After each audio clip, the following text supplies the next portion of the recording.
चित्रा जी, तो यहाँ थोड़ी बहुत आपकी यहाँ मतभेद हो सकता है, पर देवेंद्र फडणवीस ने बोल दिया ना, उन्होंने कहा एक दो लोग होंगे जिनको समझ में नहीं आएगा, हमारे लिए ये धर्म युद्ध है।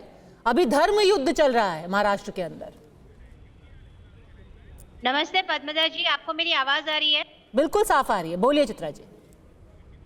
पद्मजा जी, मैं आपको ये याद दिलाना चाहूंगी कि थोड़े दिन पहले जब ब्रिक्स समिट में हमारे प्रधानमंत्री जी गए थे, तब उन्होंने यूक्रेन और रशिया का वॉर रुकवाने की कोशिश करी थी और उन्होंने कहा था कि शांति का संदेश देना चाहूंगा और मानवता के लिहाज से हमें ये वॉर रोकनी चाहिए, ऐसा कुछ उन्होंने वहां पे वक्तव्य किया था। मैं आपसे पूछना चाहूंगी कि वो शांति का संदेश सिर्फ और सिर्फ विदेश में देते हैं और सांप्रदायिकता का संदेश वो स्वदेश में देते हैं। ये जो दोहरी राजनीति का मापदंड वो चलाते हैं भाजपा के अंदर, उस कहीं ना कहीं इन्हीं के लोगों ने उजागर कर दी है। पंकजा मुंडे की आइडियोलॉजी तो आज की नहीं है भाजपा की, वो भी आरएसएस से जुड़ी हुई है। उन्होंने तब जब इस चीज को नकार दिया है, तो आपको समझना चाहिए कि ये उत्तर प्रदेश नहीं है, ये हरियाणा नहीं है, ये संविधान के रचयिता महामानव डॉक्टर बाबा साहेब अम्बेडकर का महाराष्ट्र है। यहाँ पे सांप्रदायिकता का दलदल या कीचड़ करके कमल खिलने नहीं वाला है। तो यानी कि उत्तर प्रदेश और हरियाणा में सांप्रदायिकता के दलदल में फंसे हुए हैं। हाँ, पूरा का पूरा राज्य सांप्रदायिक है, उत्तर प्रदेश और हरियाणा।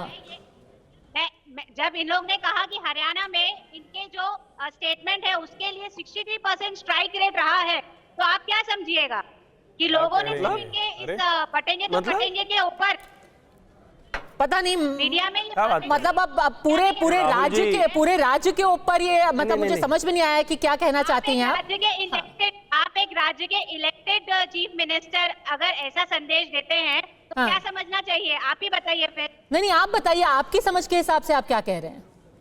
मैं तो यही कह रही हूँ कि वो जहाँ जहाँ जाएंगे वहाँ वहाँ सांप्रदायिकता का दलदल या कीचड़ फैलाने की कोशिश करेंगे, इसीलिए महाराष्ट्र में उनको यहाँ पे उन्हीं के लोगों ने नकार दिया है। ठीक है, शिवम त्यागी, ब्रिक्स में बुद्ध की बात और यहाँ पर धर्म युद्ध की बात और कीचड़।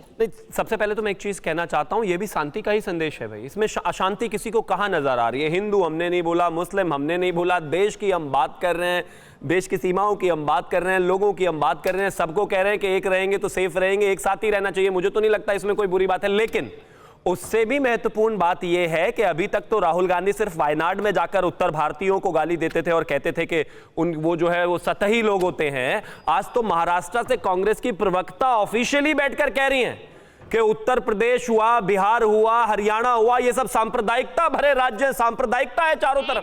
अरे कमाल है, मतलब यहां आते हो, चुनाव लड़ते हो, सीटें लेते हो, चले जाते हो, जिस राज्य में जाते हो फिर आकर उत्तर प्रदेश को गाली देना शुरू कर देते हो।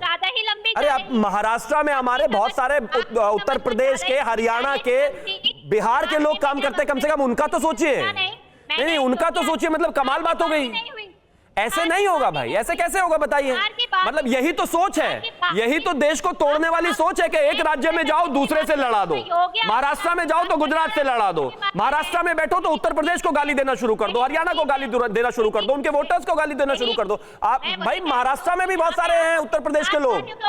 कभी भी जीत नहीं पाएंगे, ये नहीं चलेगा, इस तरह की चीजें नहीं चलनी चाहिए। तोड़ तो आप रहे हैं, सच पूछा जाए, अगर देखा जाए तो आप ही तोड़ रहे हैं। इस देश को राज्यों में तोड़ रहे हैं, इस देश को भाषा के आधार पर तोड़ रहे हैं, इस देश को जाति के आधार पर तोड़ रहे हैं, इस देश को धर्म के आधार पर तोड़ रहे हैं। तोड़ना तो आपका काम है और लगातार कर रहे हैं, और उतने से मन नहीं भरा तो एक धर्म को जोड़कर उनसे फतवे भी जारी करवा रहे हैं। तोड़ना तो आप कर रहे हैं सारा। जवाब देने दीजिए। चित्रा जी, बहुत आदरपूर्वक आपको यह भी याद दिला दूं कि इन सारे राज्यों में, इन सांप्रदायिक राज्यों में सबसे पहली सरकार तो आप ही की पार्टी की थी और दशकों तक आपकी पार्टी, गोविंद बल्लभ पंत से लेकर के नारायण दत्त तिवारी तक सारे मुख्यमंत्री उत्तर प्रदेश के तो आपकी पार्टी से रहे मैम।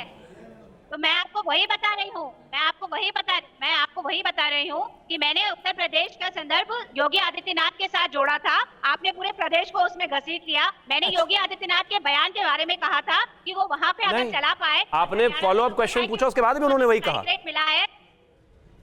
ठीक है, हर्षवर्धन जी उस पर एक टिप्पणी करेंगे, फिर मैं डिबेट को ओपन करूंगी। नहीं, ये बहुत ही फासिस्ट मेंटलिटी, ये फांसीवादी मानसिकता है कि अगर आप सरकार में नहीं आएंगे, दूसरे की सरकार बन जाएगी तो पूरा प्रदेश सब सांप्रदायिक हो गए। यही वो मानसिकता है जिसमें रणदीप सुरजेवाला कह देते हैं कि भाजपा को वोट देने वाले राक्षस हैं, शर्म आनी चाहिए इस तरह की राजनीति। इस तरह से आप किसी राज्य को सांप्रदायिक बोल देंगे। हरियाणा सांप्रदायिक हो गया, उत्तर प्रदेश सांप्रदायिक हो गया, इसी देश में नरेंद्र मोदी सत्ता में आ जाएंगे तो देश सांप्रदायिक हो गया। कैसे आप लोग देखते हैं? ये राजनीति का तरीका भला कहां से हो सकता है? स्ट्राइक रेट उनका रहा है। स्ट्राइक रेट और क्या आप बोल रही हैं? आप खुद भी सुनिएगा, इस शो के बाद सुनिएगा कि आप कहना क्या चाह रही, बोल क्या रही हैं। स्पष्टता तक नहीं है, आपको पता नहीं क्या बोलना है।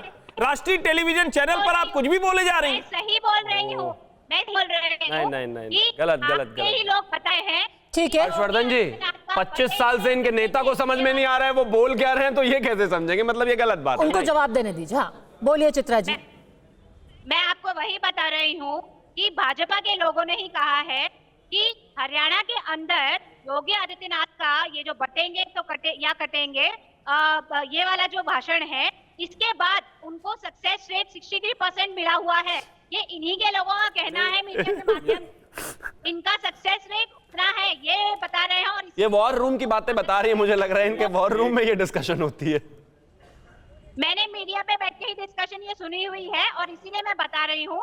ठीक है, हम वापस धर्मयुद्ध की बात करते हैं। राजेश जी, ये जो एक लाइन में जोड़ दूं पद्मजा जी, जो कह रही कांग्रेस की प्रवक्ता, अगर उसको मान लें तो बटोगे तो कटोगे का नारा प्रभावी है और उसी वजह से हरियाणा जीत गए, ऐसा कांग्रेस प्रवक्ता कह रही। हाँ, ऐसा उनका एनालिसिस है हरियाणा का। पर राजेश जी, ये जो धर्म युद्ध की बात हो रही है, क्या आपको लग रहा है कि ये बात वोटरों के मन में घर कर गई है? हाँ, थोड़े बहुत ऐसे सहयोगी दल हैं जो इत्तेफाक नहीं रखते हैं, जो कह रहे हैं कि हमारे को नहीं लगता ये सही है, पर वोटर इसको हाथों हाथ ले रहा है। और धर्म युद्ध की बात उस वक्त पे की जा रही है जब पड़ोसी बांग्लादेश में क्या हो रहा है ये हर किसी को दिखाई दे रहा है। वहां सच में धर्म युद्ध छिड़ा हुआ है। राजेश जी, देखिए, बांग्लादेश में जो कुछ हो रहा है और हिंदुस्तान में जो कुछ हो रहा है, दो अलग-अलग चीज़ें हैं। बांग्लादेश के नागरिक हिंदू हैं वहाँ पे, इस वक्त उनको कंफ्यूज मैं नहीं करूँगा, कम से कम बाकी जो कुछ करें।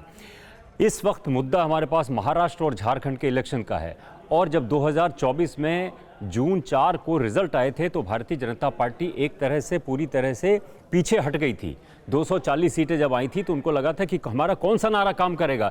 ऐसा तमाम विशेषज्ञों को लग रहा था कि भारतीय जनता पार्टी अब थोड़ा सा अपना ट्वीक करेगी, रास्ता बदलेगी। लेकिन किसानों के मुद्दे पर और ये रोजगार के मुद्दे पर कुछ भी काम नहीं किया, तो वापस हिंदुत्व का मुद्दा उनको सामने लाना पड़ा। ये उनकी मजबूरी है। बटेंगे तो कटेंगे जो नारा है, इसमें संघ परिवार पूरा शामिल है